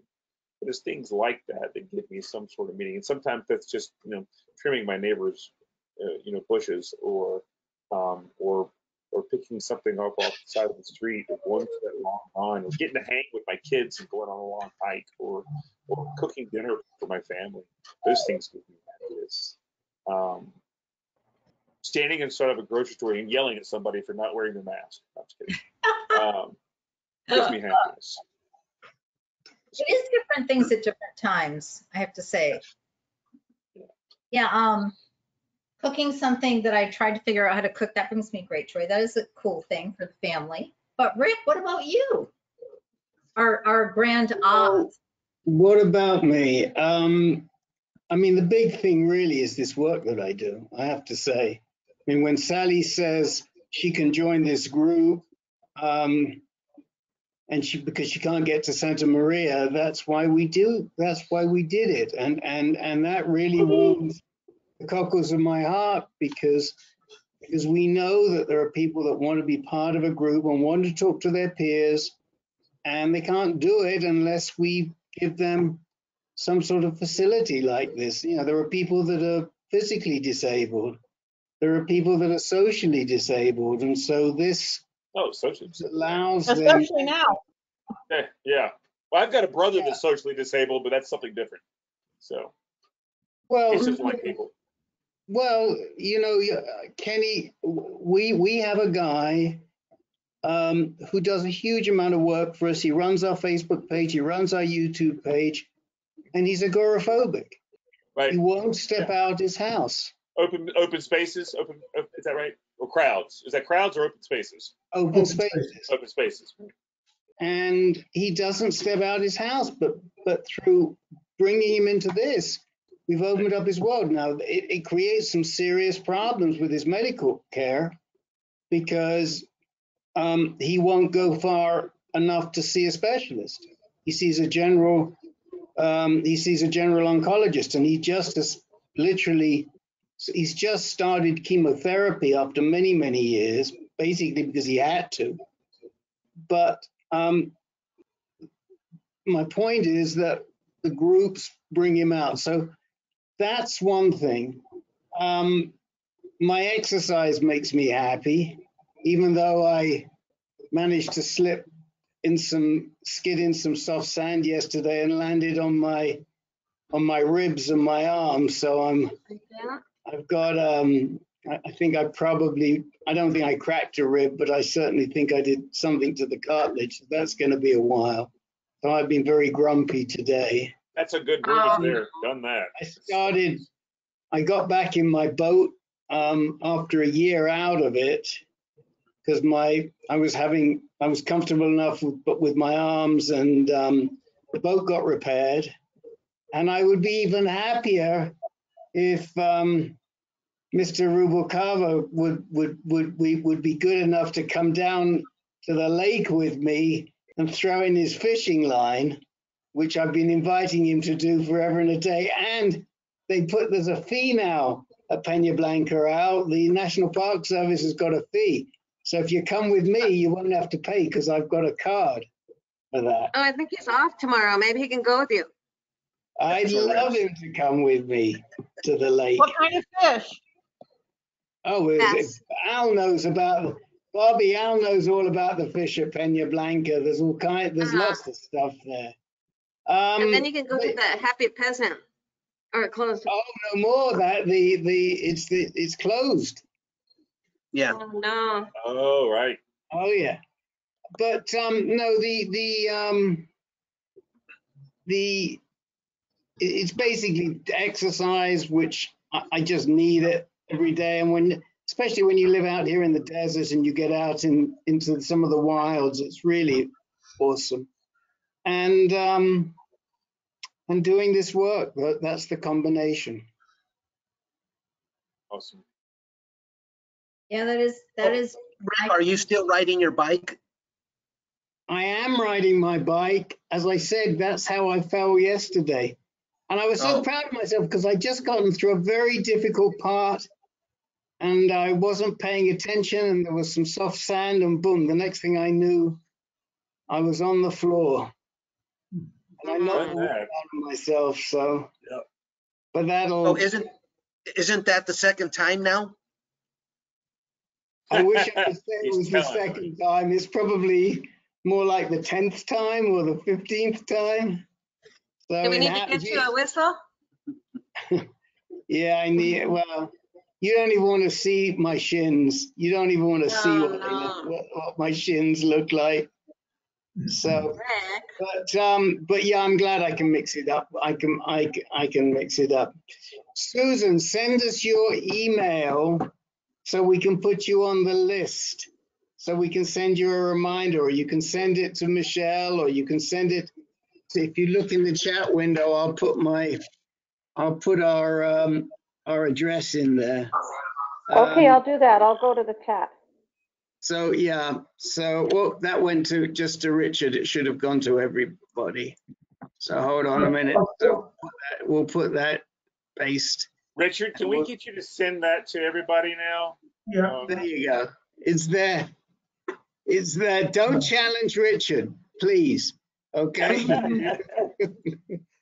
Thank Um, you all for joining us and for sharing what makes you happy at the end of this. That was a really nice way to end it. yeah, we got it. Okay, super. That in the meantime, what makes them happy for next time, that would be great. And our next, it's always the second Wednesday in the month at 8 p.m. Eastern. Not AM? Not Well, if you're there in the AM, we will not be with you. I found that out this morning at 5 o'clock. Oh, wow. Well, Sally, thank you for coming over from our other organization, from Health Tree Myeloma Crowd. So I appreciate that. We were actually supposed to have a meeting, I think, yesterday, weren't we? And that got canceled. It got canceled, yeah. Yeah. So thank you for coming. I'm glad that we were able to connect and that you found something. And This is great. I mean, Yeah. this is what I've been looking for, so. it's been a lot bigger too than this before. So we're still fairly new. What is this week? I mean, is this month 3 or 4, Rick? I think 4. We've Yeah. not too long. Yeah. And next month will be the 12th, guys, August the 12th. Oh, good. I was about to say, I thought it was the 12th month. I was going, well, wait a minute. How are we going from 4 to 12? The math doesn't work. And Sally, if numbers, you know, they've been larger, they've been smaller. Sometimes we have kind of an even mix like tonight. Sometimes last time we had more CLL patients, and other time I think we had more multiple myeloma. So it seems, and a few other things as well. So Yep. Thank you for joining us. My Yeah. young cousin has been in the hospital for days. He's gone through a stem cell transplant for leukemia. He's only 10. And Oh, gosh. Really? so, and actually they live in Kennebunkport, Huh. Richard. It's, So he's down in Boston at Dana, I guess. Dana But Farber. anyway, he's actually going to come home next week. But so this is interesting for me on the leukemia side as well. So If his parents Oh. would like to join us, it's for caregivers as well. well, So I don't know if I'm going to be able to handle a whole month without you folks. So, but I will do my best to struggle on. I put my email address in the chat window if any of y'all have a feeling that you'd like to reach out to me. I'm always open to the discussion. Or if y'all are Facebookers or Instagrammers or whatever, certainly welcome to reach out to me there. I know Rick avoids social media like the plague, but if any of the rest of you like hanging out there, you can find me there too, or on Throwing Bones. Rick actually has a Facebook page for ANCAN, just not for Rick. You can find it there. Don't look for it. Right. And I can't even use the Facebook page for ANCAN. That's what my friend Jake does. And Right. Susan, we will expect you to give us a report on what your hematologist told you. Yeah, We'll be please. looking forward to hearing that. Right, it just happens to be that day, so we'll find out. Okay. Well, perfect. Well, Okay, thank you. It's everyone. good to meet everybody. Very Thank you nice. for reaching out to me, Bye. Michelle. All right. Good night. Good night. All right. Okay, good night. let me Good know. night. Hello. Take care. Bye-bye. Bye. Good Good night, everyone. Good night. Like that Brady Bunch.